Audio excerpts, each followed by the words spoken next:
Hello, this is Linda Vettrus-Nichols, and I have with you the most amazing person, Nikki Starcat Shields.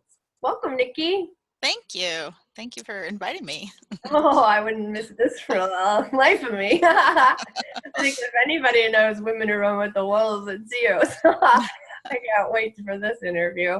So why don't you tell us a little bit about your story of transformation? And I know it has something to do with the book too, so go for it, Nikki. It does, and with writing, because ever since I was a little kid, I was drawn to books and to writing and creating, and I wanted to be a writer. Now, what happens when you're a little kid and you tell people you want to be a writer?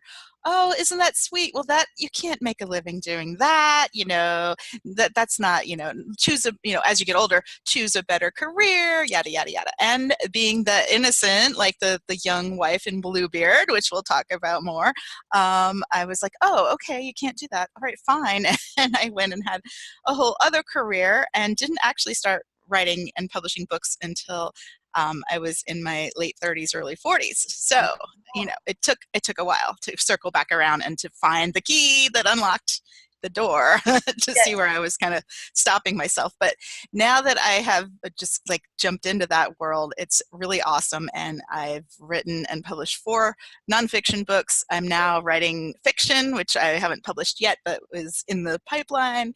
And I'm also helping other people find their creative wellspring and write their books. So Nice. Yeah, me yeah. too. Isn't So, that just the best? I just love that. yeah, it I, is. I work with people who don't do kind of that writing process. We do more of the record it process Right. into the book. Yeah, so I love it that we're both doing that, and we both have our niche markets for that as well. So Yeah, we make great referral partners for each other. That's for sure. definitely. And joint venture. All right, so let's get going. So we've got the Vasilisa story and the Bluebeard story. And so, like, what kind of hit you the most between these two stories? I just love Vasilisa in particular. I love her story and how she is just this young girl who's sent out into the scary woods with the scary old witch, right? But she isn't, well, she is afraid, but she doesn't let that stop her Right. because she's got this doll, which came from her mother. So the doll is, her intuition and her deep knowing, her deep wisdom, and she lets that inform her journey, and she learns a bunch of amazing things. I've been reading Dare to Lead by Brené Brown, which is an awesome book. Totally recommend that one too. And in that book, she talks about the values of leaders, and she lists these like huge list of values, and she asks you to pick out 2, just 2. And she says most people try to pick like 10, Right. but when you're in a situation like a crisis or something's happening where you're really needed to step into your power, your leadership, having just these 2 things that you can be like, okay, how does the situation serve these values? And so the ones I picked are learning and love. And so I wanted to talk about learning, in the case of Vasilisa, she doesn't let that curiosity be dimmed, right? She asks the questions. She faces up to the big scary Baba Yaga and asks, but why? Like, Yeah, what's right. going on here? And I love that she has that value of learning, even in the face of the most scary thing, you can think of. Yeah, she's almost that cross between Cinderella and Hansel and Gretel because she's with the witch in the woods at the witch's house, so to speak. And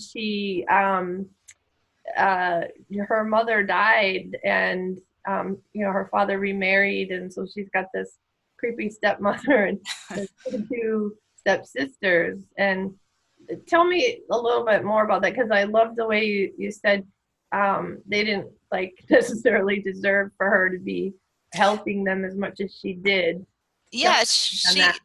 they send her, they're conspiring to kind of get rid of her, so they send her out in the forest and say, go get fire so we can live. And she doesn't question that too much. She's like, okay, I'll do it. And I think one of the things is doesn't have much to lose. She's already lost her mother. Her father's kind of been like sort of the hood pulled over his eyes about, like, he thinks that the stepmom is great, and she, MIA too. I mean, yeah, he leaves to go for work and is gone a long time, so she doesn't have much to lose, but she does have the doll, which is like her inner knowing. And so she goes off, she's like, okay, I'll go in the woods and do this. And I think she does it out of a sense of love, but not that she loves them in a sort of a family way, but in like like a altruistic kind of a love, like, oh, this family needs fire to survive, and so I'm going to go and do that. Yeah. And at one point she loses the doll and totally is dependent on herself, which is so beautiful Yeah. too. She has to like step into that. Like both of these stories are like initiation ones, and she has to Yeah. step into that. Like, okay, I guess I got to do this on my own here. So, Yeah. yeah. Yeah, that whole curiosity thing. And that's the thing Yeah. in Bluebeard too, the three sisters, the wealthy man who is looking for a wife, and so he takes three sisters and their mom out for a ride Hmm. on horseback. And he has this blue beard, right? So these two older ones are like, his beard's really Yeah. blue. He's creepy. He's They not just quite wouldn't right. go near him hardly, because their stabby is on, man. Like there's something not right here, okay? And so they're picking up on his like evil vibe, if you will. And the youngest, the innocent, is kind of like, well, his beard's not so blue. Like, who do you think He's he not so bad. he's not so bad. Yeah, so who do you think, right? And so there she is, and he's, in the day of it takes a month just to go off and do a business deal. So he's gonna go, and he's like, "Here's all the keys to the castle or the mansion or whatever they were living in," and all of the door. You can go into all the rooms, the storerooms, whatever. Here's all the keys. However, there's one Except, room. yeah. Go into this one, and here's the key. Or no, he didn't say one key. Don't use this key. Oh, Don't use this key. yeah, whatever. So Yeah, yeah, yeah, he yeah. did that one at least. And then when her sisters come over, it's like, oh, which key? And she's like, well, I mean, which door? And she's like, well, we're not supposed to go find it. I mean, we're not supposed to open it, so why go find it? And they're like, that's okay. Let's just make a game of it. It reminds me of like, okay, I'm gonna give up chocolate, right? But if I just like drove to the parking lot of the store, or if I just like went in the store, or if I just walked past the chocolate, or if I just picked it up, I wouldn't unwrap because I haven't bought it. I'll just sell it. The Yeah, whole downward spiral. totally. So of course they play their game. They find the door. The key fits. Turn the key, and then right? The blood starts to come. And, Blood and oh my gosh, bones. it's a major stage of initiation. That's we're not going to spoiler alert, but then we're not going to go any further. Okay. Well, the key. I love the thing about the key. I love that the key is like, what Estes talks about is the key is like the key questions that we ask in our lives. Right. Like she learns to like actually ask the key questions about what's really going on under the surface, and so that's where she starts to become initiated. Yeah. So curiosity again, learning. I love it. No wonder you love both of those stories so much. That's great. And you've done radio, so you have that curious brain where you're interviewing people and, pulling out all kinds of interesting things for people to listen to, right? Yeah, yeah. You still do radio? I do a little bit. Mostly I'm doing the book midwife and my own writing, but yeah, I keep my foot in the door of radio a little bit. Exciting. I love that. I'll never forget, I was resettling Russian refugees, and I was on the radio for like a refugee awareness week announcement or something. And when I got done with the interview, the lady goes, "You have a really good radio voice." And I'm like, "Are you kidding me? I hate listening to my voice on a tape recorder." That was one of my stages of initiation. Like, get over yourself. Get out there. And I really don't like to be in front of a camera. So like, look at me. I did 8 months. I did a summit a month for 8 months on camera. So yes, I have arrived. Doesn't mean it's still that I like it. I do it. I think that's part of like the visibility thing can be part of your shadow, right? Like it's like I'm going to hide and I'm not going to be there, and then you look at that shadow, shine the light on it, and then oh wait, I can do this, because what's driving you to do it is like the interesting things, the people you get to talk to, the stories you get to work with, and Super bingo right there. Yeah. I love it. Thank you for that. Yeah. All right. So we got this whole book shelf full of books. Most likely they're all your books, right? Yeah. Yeah. Okay. So the divine has your back. So what do you mean by that?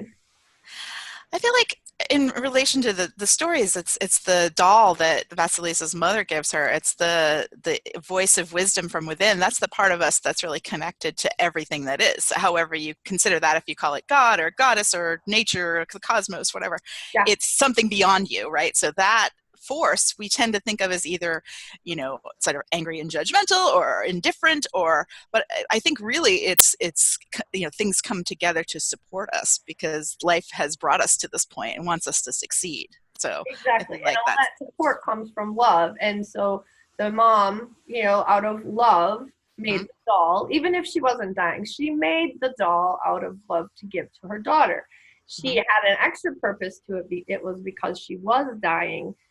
Again, love, so that she could feel supported, loved, guided, even mm-hmm. though her mom wasn't there. I love it. Yeah. Yeah, and the mom was really smart to kind of give her that because I think the mom knew, or the energy behind this, like the goddess, you could say she's like the goddess or the divine feminine, knows that it's not really the doll. It's really kind of another key. It's a key to her Yeah. own, Yeah. Vasilisa's own wisdom. That Right? always takes me to the Yeah. Wizard of Oz. Yeah. Yeah. Dorothy was in you all along. Yeah. And the coolest thing about the Wizard of Oz is that the yellow brick road is in the shape of the antispiral, and in Native America, the antispiral is the coming together of the people of Mother Earth coming back together, right? So that's that going in type spiral, doing the inner work, if you will. Right. Love that. Okay, so creativity is key, like your favorite subject in the world. Yeah. So I feel like all of us are creative, and you'll always have this one friend who is like, oh, I'm not creative at all. But then you can kind of point out to her that, well, you may not be an artist or a painter or a writer, but you, in your life, you solve problems creatively. You set up your household a certain way. You do your career, and it might not be in a traditional, artsy career, but you're solving problems, you're creating new things, you're helping people. So I feel like all of us are key, and that creativity is one of the things that gets locked behind that creepy door, right? Like that's like the forces of our psyche don't want us to bring forth all of our power. It's like, is it Marianne Williamson who said, the thing we're most scared of is not, that will fail, but that will be like shining like a bright light. Oh, that, yeah. Yeah. Who said that? But yeah, absolutely, Yeah. right? Yeah. Yeah. So creativity is one of those things that kind of gets locked away a lot of times. And also as kids, we're taught to be like everybody else. That's kind of the thing, like in school culture, you got to be like, to have the trendy clothes, be like everybody else, because that's like the safety in numbers, and just there's a whole cultural thing with that, with the tribe and all. But there's a certain point at which you need to kind of break out of that and be your own unique self. Absolutely. And Mark Twain is like something like, it's not what you know, it's what you don't know that'll get you, kind of. I'm sure I slaughtered that same idea though, right? Good questions, right? The good questions. Yeah. Yeah, absolutely. Ask those questions. And and that's in business deals. Like that's like the first thing when I go into like a coaching call with a client. Doesn't matter what we're working on, it opens getting them right to that soul level, and then what's coming up for you, right? Yeah. Okay, so love one another. We're all connected, so might as well. Yeah, well, and even in all these fairy tales, like a lot of times the protagonist seems to be really like out there on her own, right? Like especially Vasilisa, she's out there in the forest, like, okay, but she has the doll, she has the love of her mother, and she has that sort of community bond of, okay, I'm gonna go get the fire to help the family because this is my dad and his chosen family, and we've got to survive. And then in Bluebeard, it's really evident at the end of the story. Well, it's a little bit of a spoiler, but she calls on the youngest sister, calls on her brothers, which, like, in the beginning of the story, we don't even know that they have brothers. It was just these sisters doing their thing, right? But she calls on her brothers, and they come to her aid.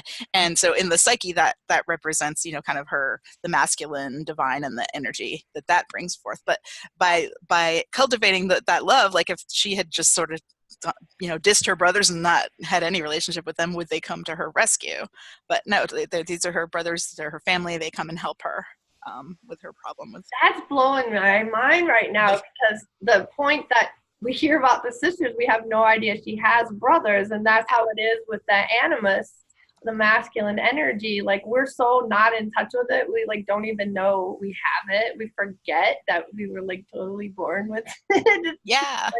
And we seek it from the outside. We marry daddy, right? Right. Yeah.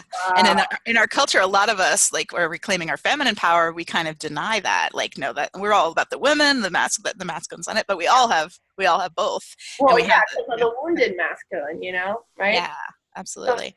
Because the the whole divine feminine, divine masculine is all part of embodiment. It's down in the womb space, as Tina Marie talks about the womb Yeah. space, right? Yeah. Or the Exactly. vagina or the pussy or whatever you want to say there. That's a Totally. very spiritual place. Yep. Sex and money come from the second chakra, baby. I have a book. Yeah, and those are big issues in our culture that people struggle with all the time. I think because they're not acknowledging that wholeness, within them. Yeah, Yeah. and they're kind of making things like money is evil, or sex is bad, or whatever, and it's like not encompassing the holistic view of it.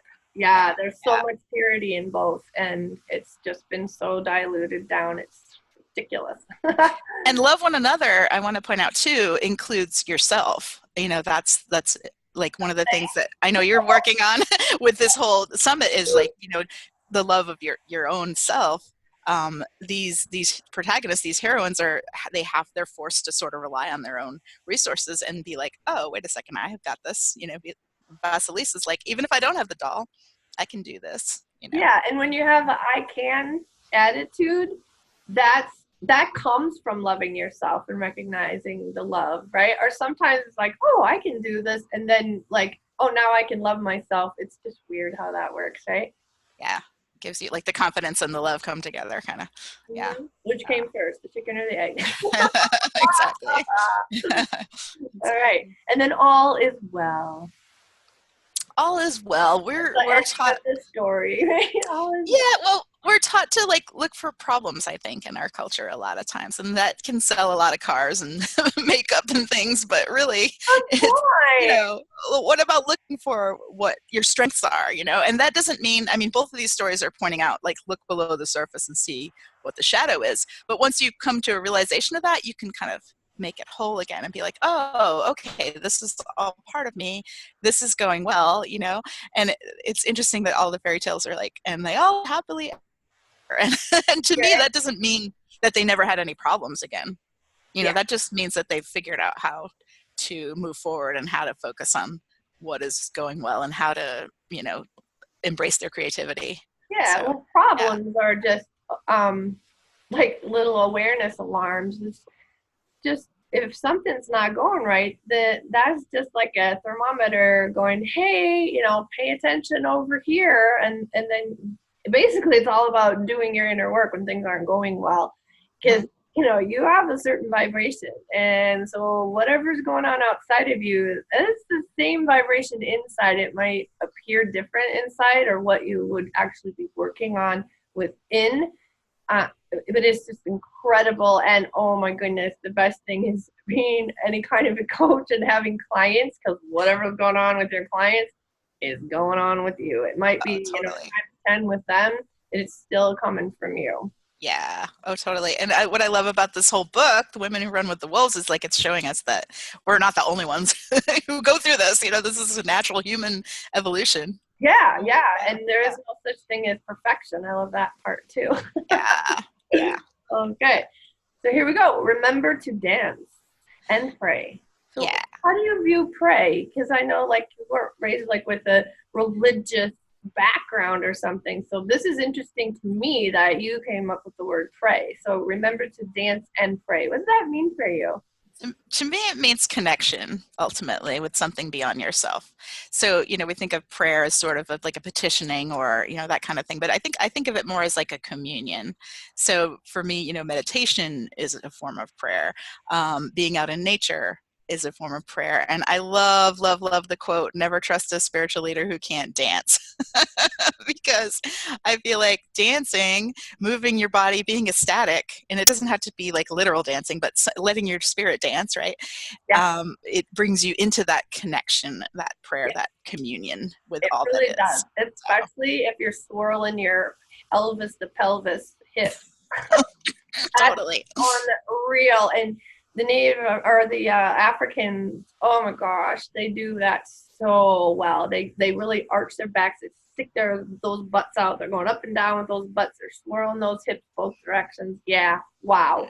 And if you've ever done any kind of that womb space work, and you walk into the house and your husband turns to you and goes, "Oh, baby, oh," not in a bad way, not in a lusty, creepy way. It's just like, You're in your power. Attracting Yeah. power Yeah. that women are very afraid of because, you know, they're just, their mind is so focused on the predator.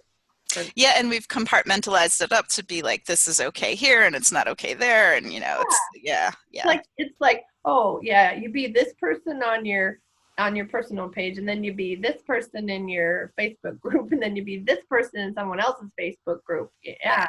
And people who are being most successful are the ones that, you know, it's across the board. They are who they are, and that's that.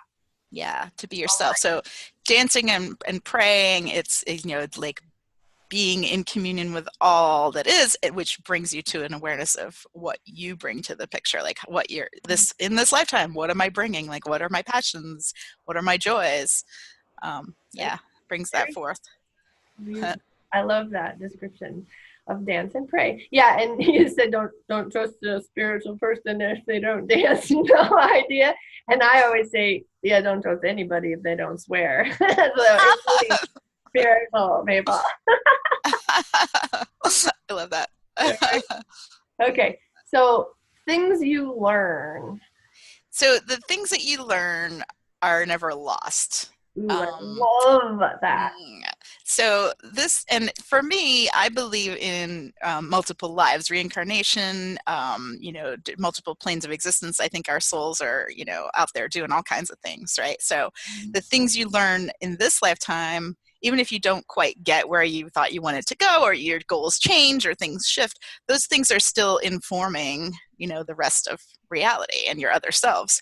And here's an example of this. So I have this friend who is in her 40s, and she's just sort of gotten interested in things that are the occult and metaphysical, and she's just kind of been drawn to that after she was raised in a really strict religion and then like broke away from that and was like, no, not my thing. Now she's, you know, sort of opening up her spiritual realm, and she had this idea that she wanted to teach about it, and she's like, yeah, but I don't know enough yet. I haven't studied enough. I don't have the credentials. I don't have the. And so I said to her, well, think about this way.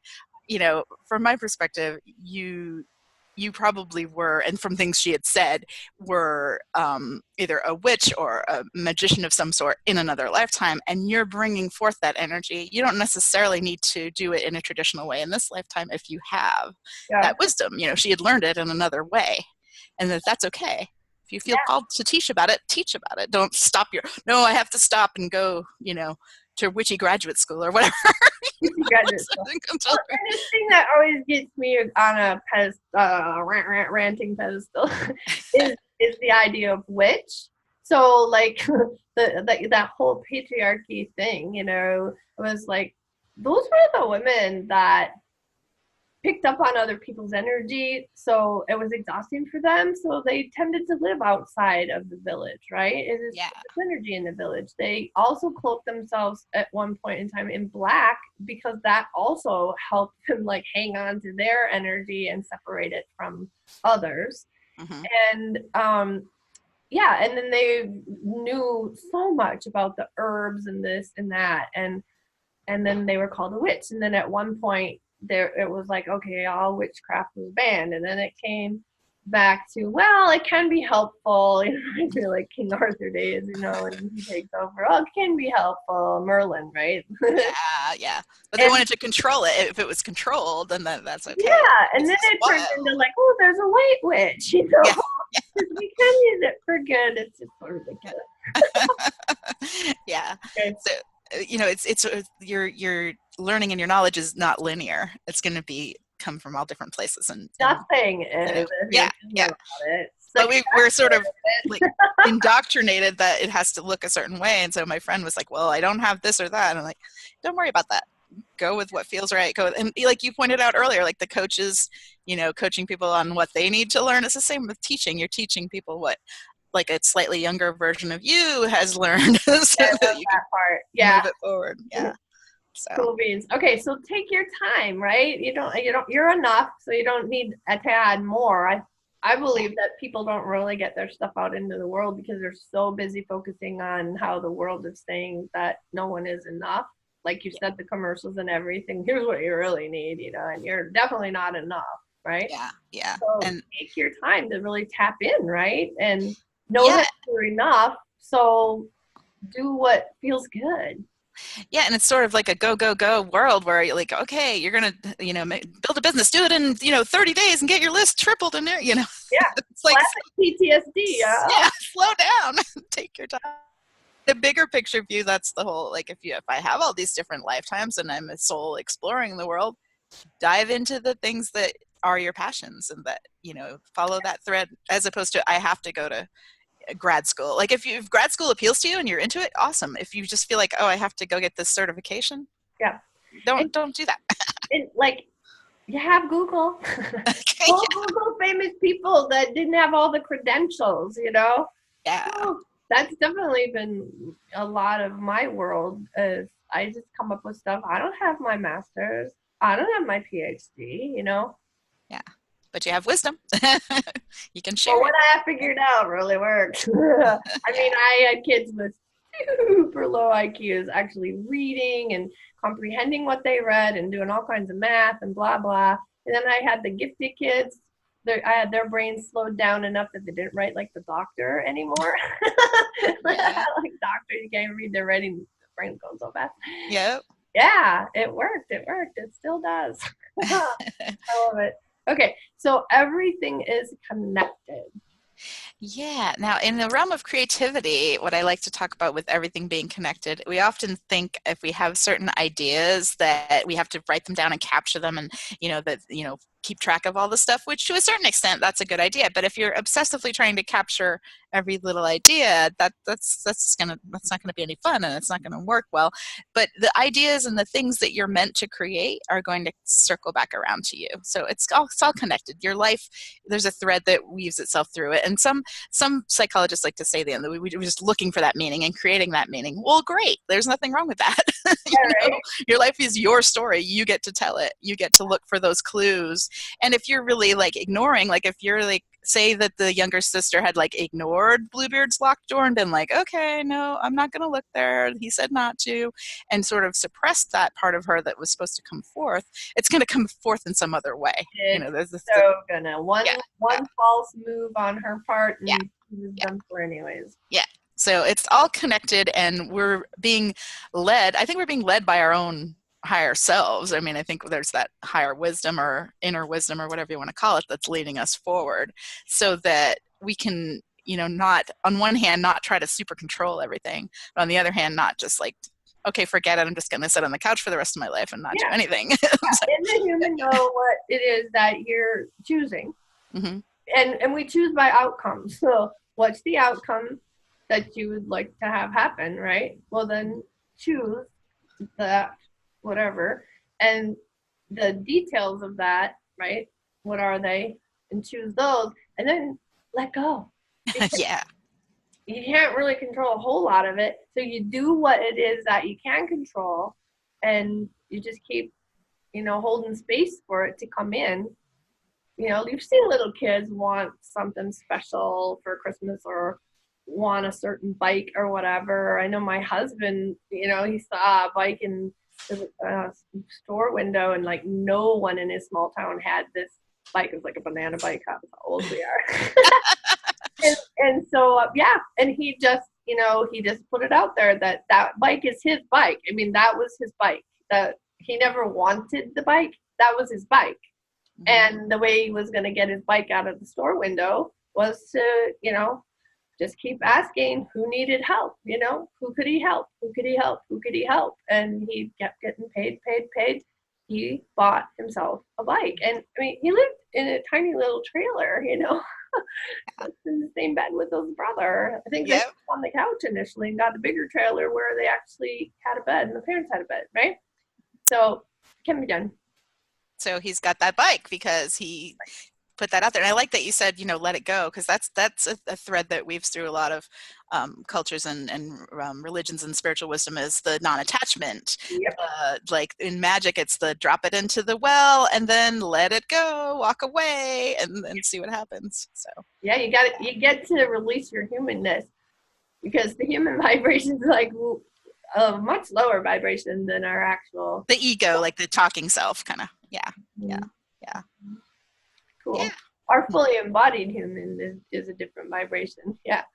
Mm-hmm. But just if you separated human from soul, it's not that Mm-hmm. high a vibration. You get that soul in there. That's why I'm just always talking about embodiment. And I have people like put their arm out and break their fist and pull that pinky right into that second chakra between the belly button and the pubic bone. Close your eyes, just go down deep, do some belly breaths, like 3 belly breaths, and just sit there and then see what comes up instead of being up in your head and running all this stuff, or being just over on your right side, running all these emotions with no logic getting over there. I always teach this because, like, why you're here and why you're here, Yeah.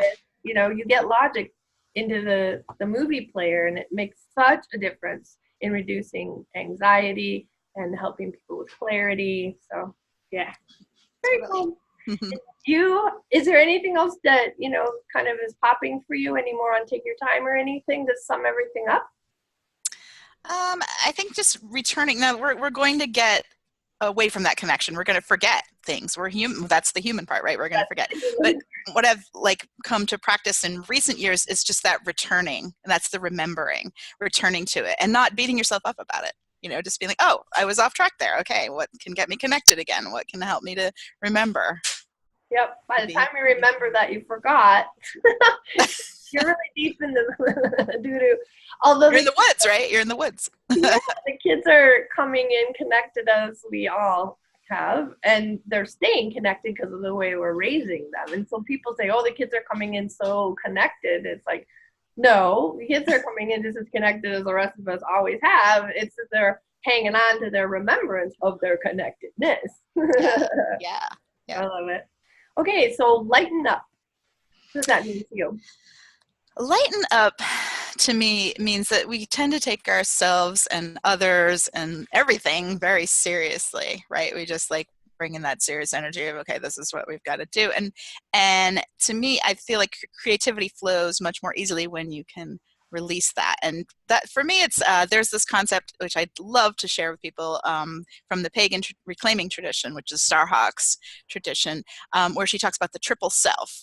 And so it's sort of like the id, ego, and superego, but it's her own like spin on it, and I really like it. So there are 3 selves. One is talking self, and that's like the conscious brain, the left brain, right? The talking, awakened, not awakened, but the like waking consciousness, talking to each other. And then there is the younger self, which is like the right brain, creative, like that child coming into the world already connected and ready to create and not judging it and just, you know, being free with creativity. And then there's the deep self. And the deep self is that part of us that's connected to the non-physical. And that's, to me, that's our wellspring of wisdom and of creativity and all kinds of awesome things. Now, Starhawk says that the talking self cannot communicate directly with the deep self. It needs that younger self to like be the connected. All 3 need to be aligned in order for that to really flow. And so what the younger self really loves is all of the sensual pleasures, the dancing, the candles and incense and music and delicious food and warm tea and, you know, things that pleasure oneself. And so by lightening up and by appealing to that younger self, by playing, then we can get in communion with that deep self, which is going to bring forth all that wisdom Yeah. for us. Yeah, So that's cool. And Eckhart yeah. Tolle talks about the pain body and the Mm-hmm. ego, and I talk about, you know, the fully embodied, you know, self, if you will. I don't know, that's not human, whatever. Anyways, the pain body is like the little kid, and like the younger brother, and the ego is like the older kid. And if the ego can't, you know, it's there for safety or whatever, you know, and if it's starting to freak out that you're not listening to it and you're not addressing it and having the conversation, like acknowledging, it's going to go over and recruit from the pain body and really start some trouble. And when you're walking fully embodied at the level of your soul, it's like a wall almost between those two, and they cannot get in cahoots with each other. So there's that, like, that piece. And then I love what you are saying in the, like, the positive side, if you will. I'm in duality now. Right? So that's cool. Yeah, tell me a little bit more about that. Well, what I like to advise my writing clients to do is to set up some kind of ritual for themselves. It doesn't have to be just writing, it could be any form of creativity, right? Just set up a ritual for yourself that really appeals to your younger self. Like maybe it's a music playlist with like your favorite music, and it can be like something instrumental that you just love that gets you into the groove, and then have that favorite warm beverage. Adore coffee. I like tea, whatever your comforting, delicious beverage is, have that there. Have your workspace set up so it's pretty, have a candle or some crystals or whatever appeals to you. Have it be pleasing to the eye. And so you're nurturing your younger self. And as you do that, you're going to come into that writing session or a creative session feeling really good, and you're already going to be aligned with those triple selves. So I think that's a great way to lighten up, and I like enlighten up, because as you do that, you're getting in touch with that deep wisdom, and that's going to inform you. You've had this. You've been in a place, right, where you've been creating something, and it just feels like it's flowing and it's just coming through you. You don't even know, like you're not even thinking about time or anything. And you get to the end, and you like look at it, you're like, wow, this is amazing. What just happened? You're aligned. You're aligned. Yes. Oh my goodness. Yes. Yeah. And I like the idea, kind of that. Okay, so. And it's sad though that we have to like think about our younger self. Like as adults, we can't have that concept of, okay, what makes me happy and what is fun? We got to like go to this kid stage. It's like sad, like why are we raising people so that they stay a kid? Oh. Yeah. Well, I think we're working on it collectively. I mean, and as you practice it, you gravitate to that more. Like I'm at the point now in my life where if there's something that I just really dread, or it's not something that I can make fun or whatever, I'm just like, well, why am I even doing this? Like, Totally. Do I have number one, do I have to? Probably not. If I have to, like if it's taxes or something, how can I make it fun?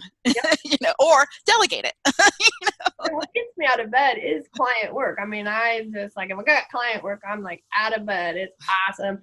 And then if for some reason something is getting stale, or, I just, whatever, if it just feels heavy, maybe because physically I'm just too tired to do it.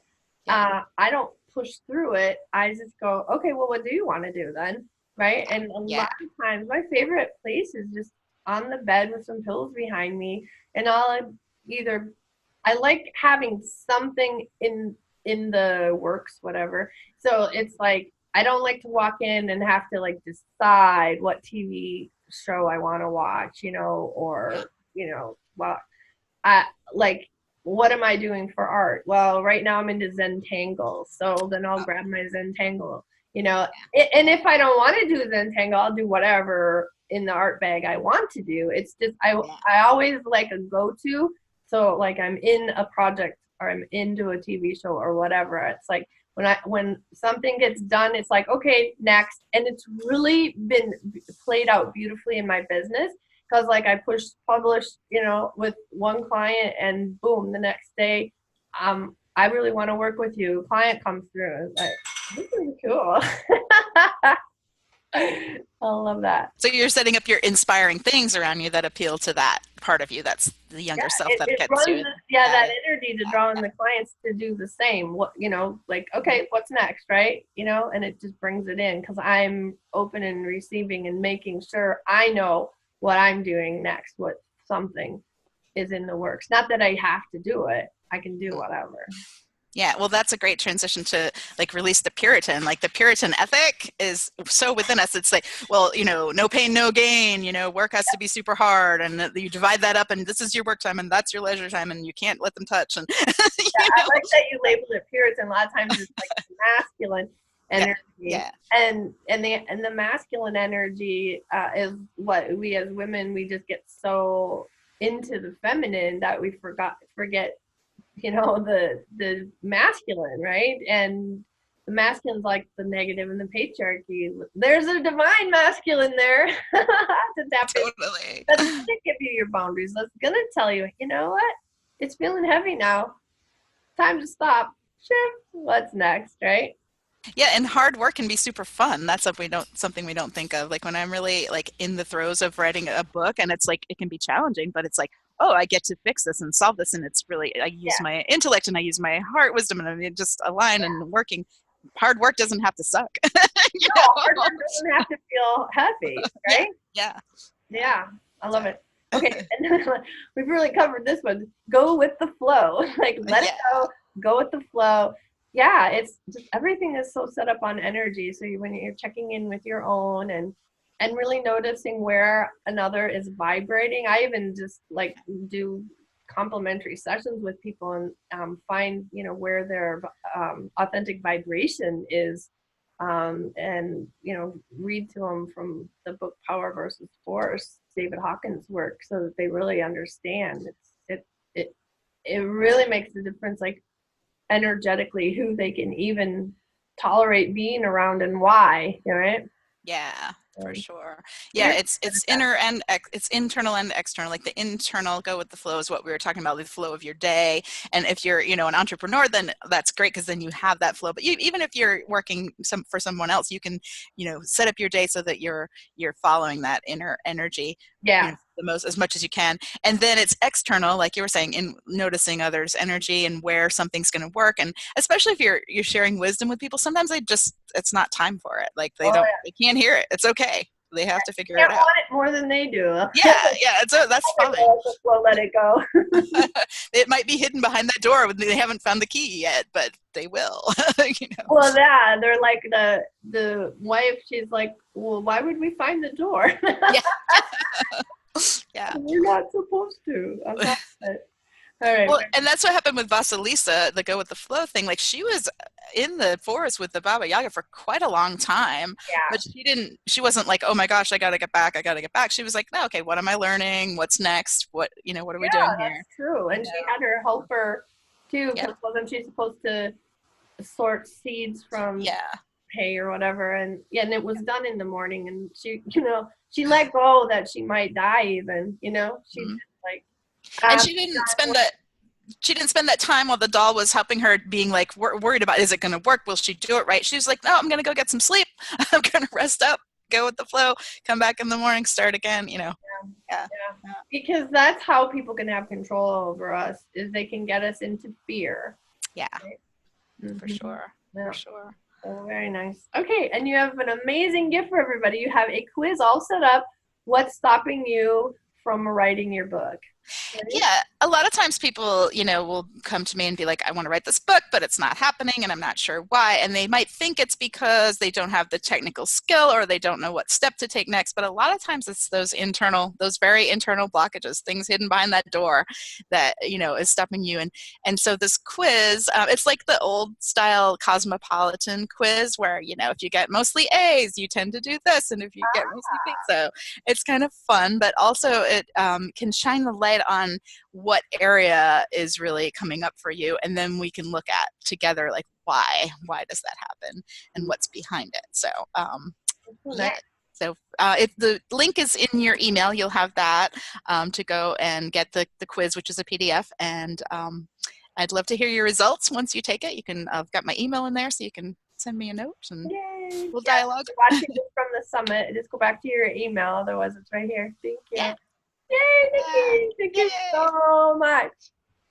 This was so fun, and it's inspired like so much more food for thought. So I hope that it will in all the viewers as well. Yeah, yeah. I always love talking to you because we're from like two different worlds that are like overlap in this really cool, interesting way, and we always just have these great conversations with each other and learn so much from each other and kind of put all the dots together of the remembering. Yeah, yeah. Follow the trail. Follow the Yeah. trail. I love it. All right. Well, thanks Thank again, Nick. you. Bye bye. Bye.